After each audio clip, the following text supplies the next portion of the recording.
Hi, and welcome to the CAFMA Connect. I'm your host, Fire Chief Scott Freitag, and with me today is the one and only Assistant Chief Cody Rose, Planning and Logistics. Cody, welcome. Glad to be here. I actually get to see you in person today. I don't know. have to put the cardboard Freitag up. I get to see you. Yeah, and you were kind of the lead on making the cardboard Freitag. We're going to make a cardboard Cody at some point. That's good. Maybe we'll get more viewers that way. Yeah, I know. Well, if you look at it statistically, if it's John and I, nobody watches. If it's me and pretty much anybody else, people will watch. Or if it's John and anybody else, or you and anyone else. It's just something about the combination of me and John people don't like. Yeah, something about it. People aren't into that. We don't want to listen to these two. They're talking about stupid stuff like leadership and meta leadership. And it's way over people's head. Going down the COVID path, pissing people off. So, yeah. But that's not what we're here to talk about this week. We're here this week because you sent me some POs to sign, and I was looking at those, and I was thinking about our strategy for fleet and the way we approach things. And I thought, you know what, this might be a good topic for our people internally, as well as if anybody who doesn't work here watches this or listens, then they would understand some of the dynamics and what we're working towards. And so I'd like to start with some of the staff vehicles. I noticed the two staff vehicles that I signed for purchase are Tradesman Ram 2500 6.4 liter 3/4 ton pickups, white, which is what we've done with the entire fleet. So what's the thought process behind we're using these pickups and this is the standard?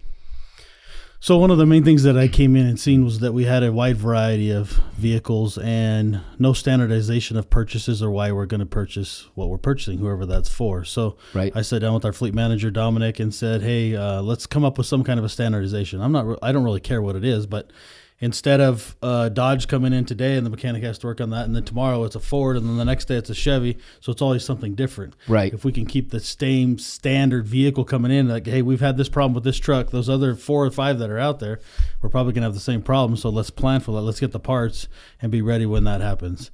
So we sat down and came with that. Dodge was what we had came to, that's the vehicle we're going to move forward with for our personnel that need trucks.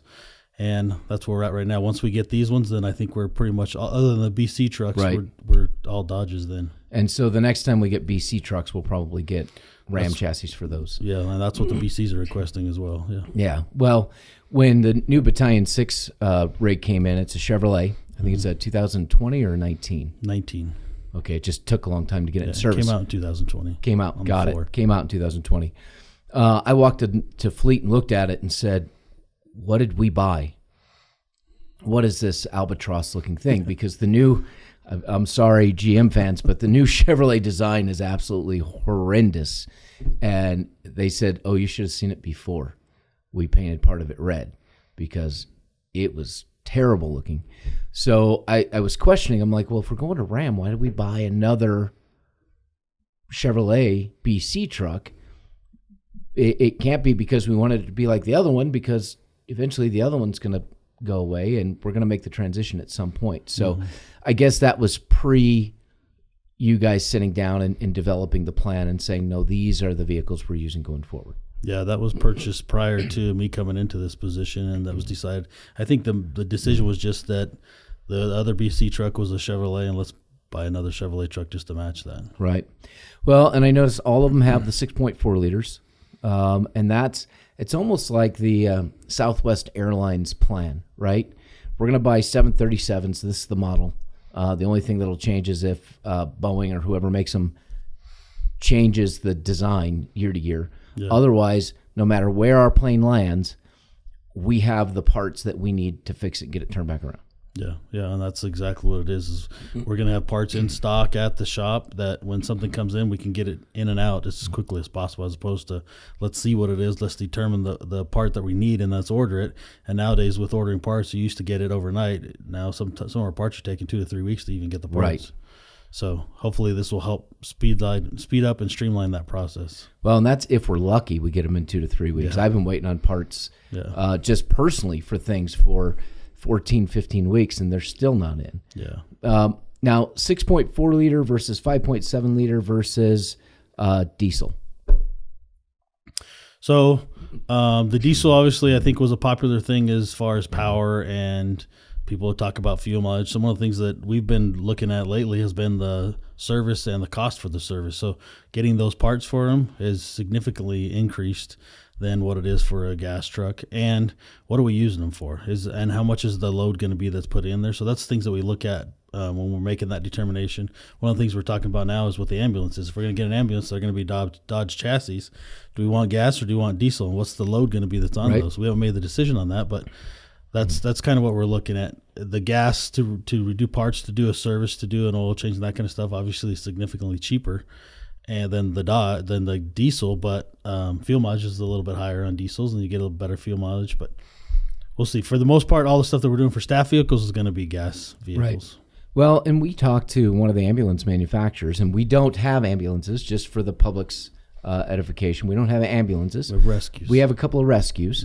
But when we talk to an ambulance manufacturer or a rescue manufacturer, whatever you're ordering, they said they're seeing a lot more people move away from the diesel for exactly what you said. The cost of ownership is far higher because of all the emissions they've put on these things. The fuel economy is not that much better than a big block motor. And then with the DEF and the electronics and all of those things added to this, some of the diesels have become kind of a nightmare. I mean, for me personally, I have an '05 Chevrolet diesel Duramax, and it's pre-DEF, so I don't have that. But as I'm looking at my truck and saying, okay, it's an '05, in the next 4 or 5 years I might want to replace it, I've been going back and forth, diesel or gas or diesel, and it's really starting to come down to, you know what, I'm going to go with a gas motor because they're less expensive to maintain, and my fuel economy, there's not enough of a difference to make up the cost difference between the two. And our operations vehicles that we have diesels in, the problem we're having with the DEF and the regen is they sit and idle long periods of time, and that's not what these trucks are made for. They're made to start and go on the road and drive down the road. Right. So we're having problems with the regen and the filters getting plugged and bringing those in. We have one of our brush trucks right now that we still can't figure out what it is, and they're talking about we're going to have to do something different because it's been in and out of the shop for the last year, probably more in the shop than it's been in service because of the regen issues. So that's another reason with the gas trucks that we don't have that problem anymore. And which truck chassis is that one? That is not a Dodge or a Chevrolet, but it's the other blue oval. The blue oval. The one well, Ford Circles, they're a problem for you. Yeah. So what we're really looking at is standardizing our fleet, which is going to reduce our overall cost of maintenance because we buy standardized parts, we keep them in stock. It means our turnaround is better when we have an issue. And if we see a warranty problem or a problem, like you said, okay, well, we may expect this on these others, so let's go ahead and preemptively take care of it before there's a problem. So, and a lot of folks may see in the community, because our staff vehicles used to be white over red. And when I came, I said no more. I grew up, my dad worked for a car dealership, and the body shop always told me since I was a little kid, do not open up the factory paint. Not unless you have to. Don't open it up. And what we see over time is some of them that I've seen, we've had problems with the clear coat coming off, the red starts to fade, the white's still in pretty good shape. The factory, the other part's not. Plus, it's a $3,000 to $5,000 cost to us for every staff vehicle we do that to. Now, battalion chief vehicles, I get that, match them, they're part of fleet, whatever. But for the things like what you and I drive or what Jonah drives, they don't have to have that red.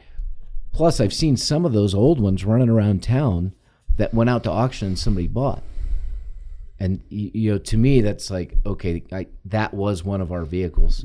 Who gets confused with that and thinks we're doing something and we're not, right? So standard white vehicles, we're upgrading the tires on some of them when they come in. I asked Jonah today, I said, hey, one of these trucks is coming in for you. Are you going to get upgraded tires on it? He said, somebody better put something different on there. I've got to drive up these mountain roads and need to have that. So, you know, the standard street tire just doesn't work for a lot of the things our vehicles are used for. And looking at the PO for that we got from the dealership, Dominic did upgrade the tires from the dealer. Oh, good. Yeah, you hear Jonah clapping in the background? Off-road tires, just for Jonah. Off-road tires.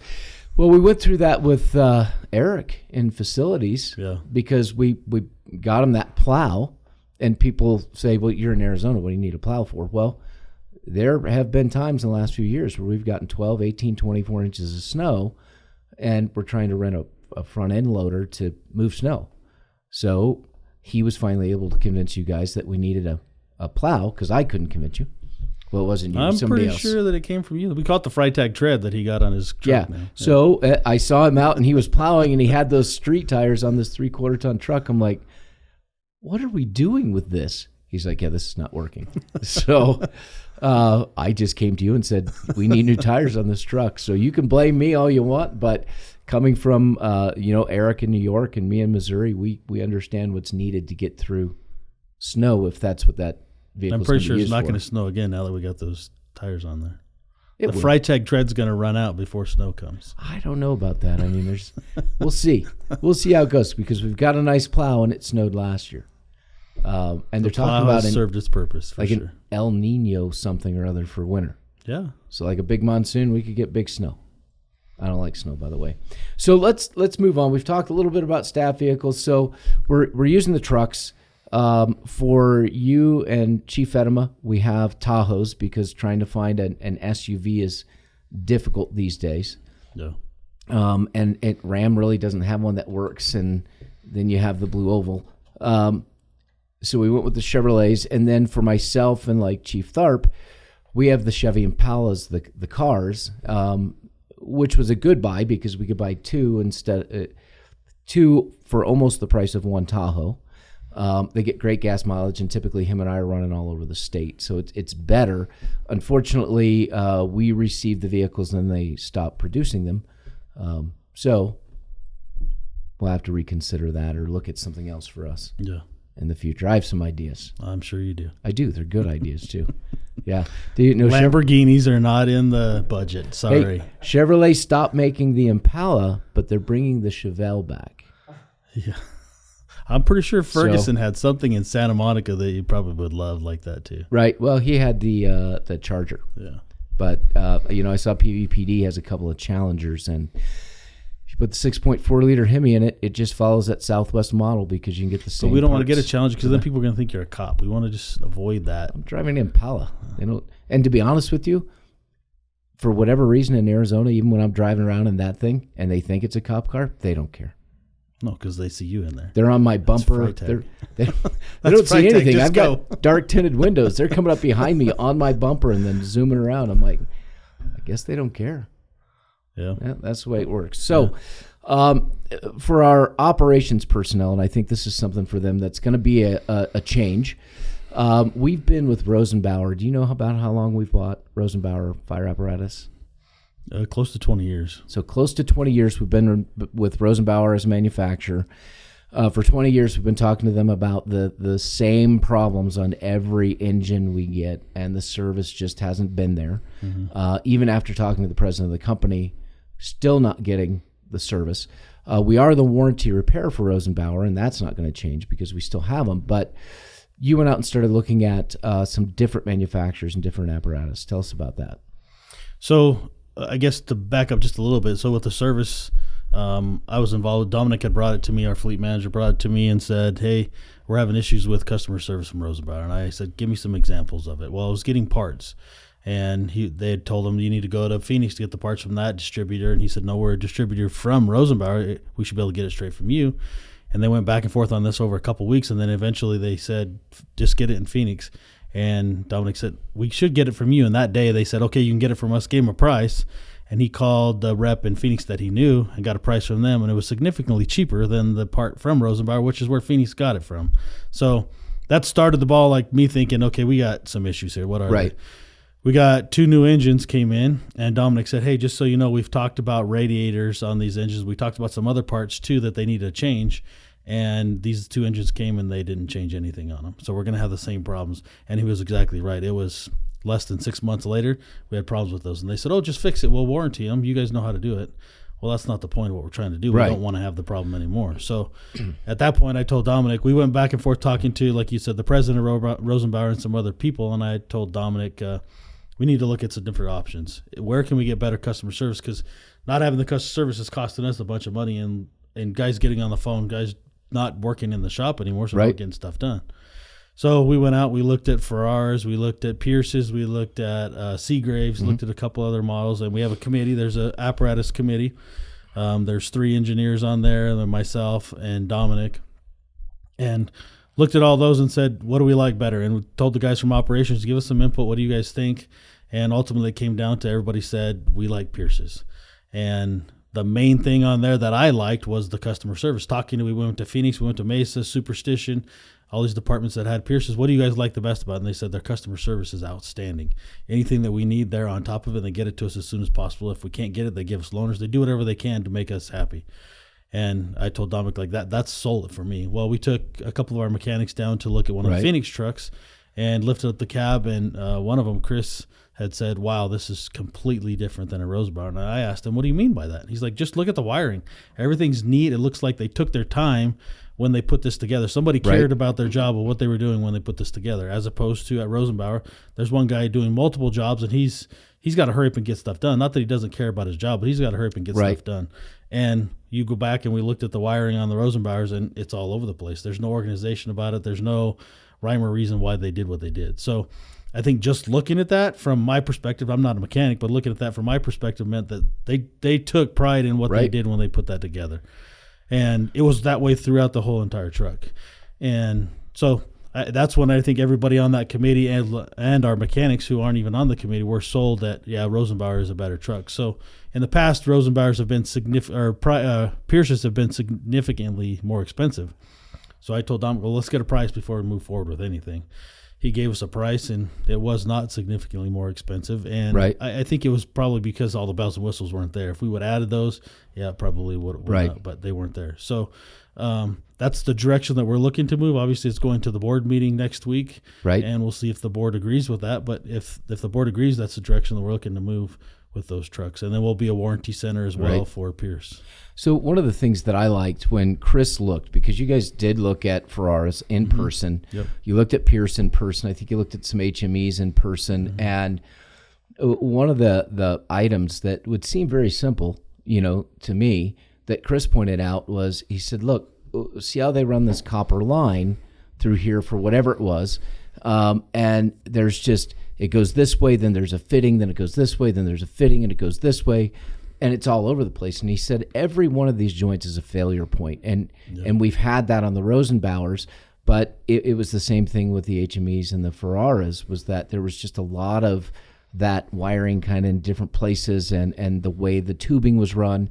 Whereas when you looked at the Pierce, there were as few bends as possible, but they were slight bends, not added fittings. So you don't have those failure points in these apparatus. And I think part of that comes from Pierce is owned by Oshkosh.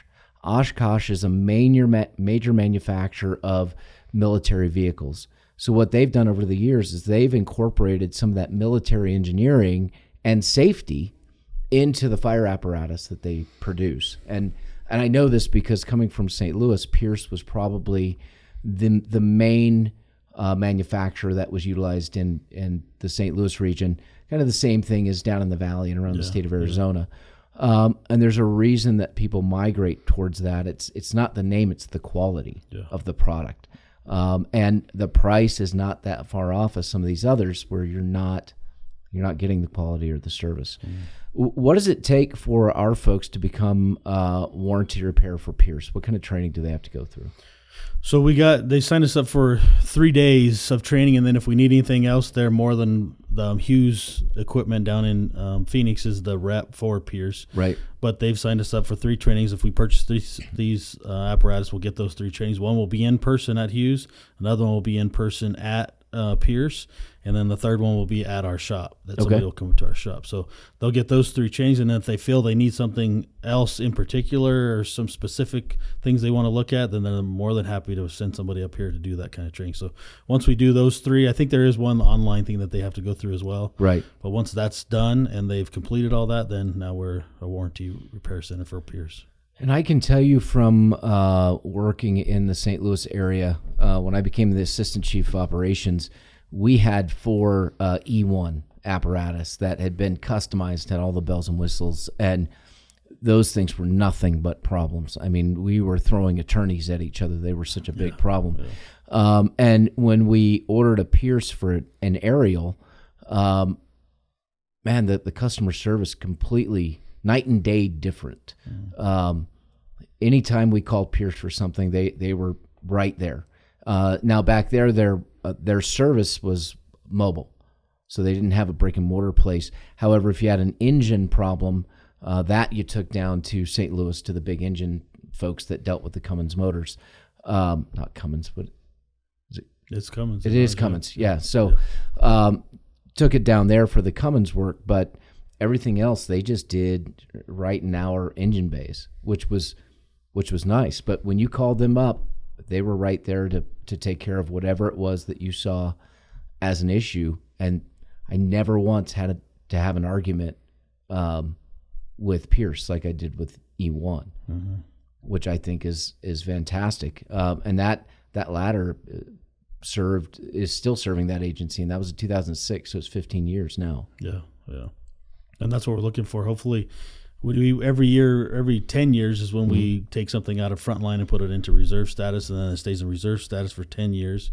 And that the 20-year mark is when we surplus it. So we're hoping that we can extend that a little bit with these trucks. Maybe we can get 12 years and 12 years. From what I've heard from other agencies, that's very, very possible to do that. So our long-term cost of ownership is better. Yes. With this Pierce, even though we're paying a little bit more for it, as long as the board approves the purchase. But I think when we talk to them about the service differences, the quality differences in the apparatus, I know Pierce was like one of the first ones to come out with that independent front suspension, the TAC-4. That was something they developed for the military, and wow, the difference in ride in the apparatus was night and day. It was amazing. Yeah. Now, I'll tell you about our trip going to Appleton. This is memorable for me because it's one of the few apparatus trips I ever went on in Appleton, Wisconsin. So we fly out of St. Louis. We have a layover in Chicago, but there's a blizzard, so we get grounded.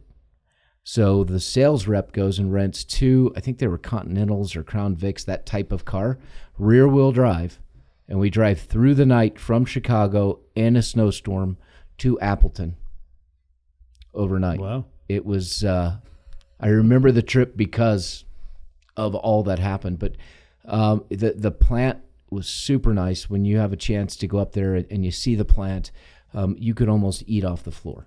Yeah. They keep everything clean. The manufacturing process is well laid out. When you do your inspections or your pre-construction, they're right there with anything and everything that you need. And if they don't think what you're asking for is appropriate, they won't just tell you that's not appropriate. They'll sit down and explain why. Yeah. So that's kind of the stuff that we've gotten back from our sales rep that's with Hughes is same thing. Like we've asked for something and he'd be like, are you sure you want that? Here's another option. And here's why I think this option might be better. And here's a picture of that. And here's an engine that shows that. Not that we have to go with that option, but here's what I'm trying to tell you and sell. And one of the things is our ladder storage. Right. The ladder storage that we currently have now is horizontal and it's right in the middle and it takes up, the tank has to go around that, the water tank. So he said, you guys can put your ladder storage on the side and make it vertical, and it takes up a lot less space. Your cabinets on that side are going to shrink. We actually measured those compared to the engines that we have now, and it's like 4 inches less that we save. Mm-hmm. So it's not that big a deal. But once we talked about that and showed the 3 engineers, and those guys talked about it like, hey, we bring our ladders out. What's the first thing we do when we get it out? We turn it up vertical and put it on our shoulder. If it's already vertical in the truck, let's just leave it that way. Yeah. So things like that the ideas that they've been through, they're willing to put that information out there and show you. And not that you have to do that, but they'll explain, like, we've been through this before. Here's maybe a better option for you. So other than the logo, the quality, and the service improvements, what will our folks in the field see when they receive a Pierce apparatus, one of the new ones?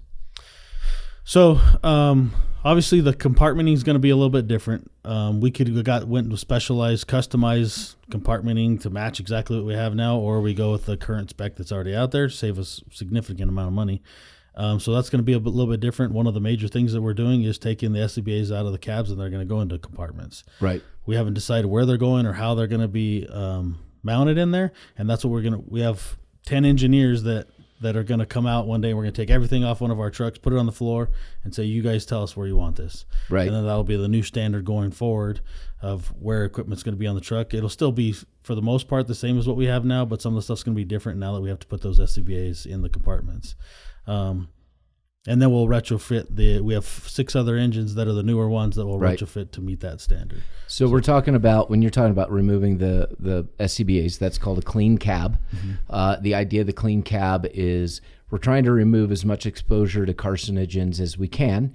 And it's been proven that your SCBAs off gas carcinogens subsequent to fires, and they are in the engine, and we could go out there today and pull an SCBA off. We'll probably find some insulation or something down in there, and this is going to help protect our folks. Now, I know we get a lot of pushback on that. There's people that are diehard. No, those SCBAs have to be in here. There's people that say, you know what, we think it's safer that they're on the outside. We as staff believe that they're safer in an outside compartment, not dissimilar to what Mesa and Phoenix and some others are doing. What else is there in the cab that's clean cab, that makes it clean cab, or move in that direction? Some of the materials are changing from what we have now, and I cannot remember off the top of my head the name of them, but some of the materials are materials that are similar to stainless steel. You wipe it down, it's clean. It doesn't embed in the material that's in the cab. So that's another change that we have not had before. Same thing with the seats. The seats are a little bit different material than what we have in ours current now. The ones now, they do wipe down, but it's a little bit different in the stitching that they were showing us. Right.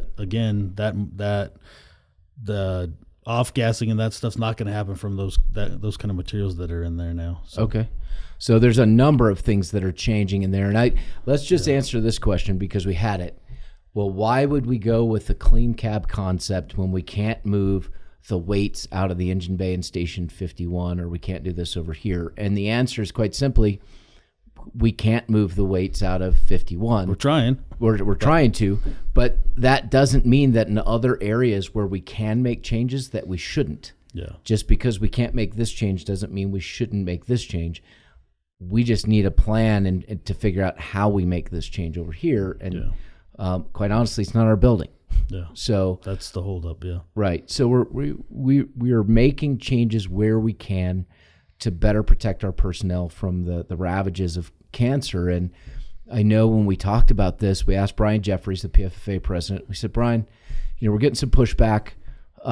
What would you say? What would your message be to the personnel? And he said, tell them to try chemo. Yeah. And the reason he said that is because I sat on a commission with him, or a group down at the state level was appointed, and it was we were studying cancer in the fire service and trying to change some of the legislation.